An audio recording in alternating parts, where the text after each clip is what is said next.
Welcome to Watch Today's Fresham.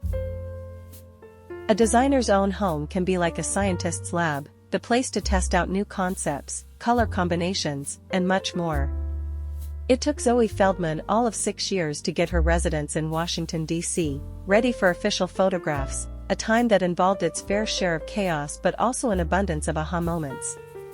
The property is a semi-detached, 2,000-square-foot house built in the 1920s in a style that recalls the architectural vernacular of Provence, France, with stuccoed exterior walls and windows flanked by wooden shutters. While Feldman felt the interiors should reflect this traditional European aesthetic, she also wanted to display a series of modern and contemporary artworks, some of them abstract, others in the realm of pop art.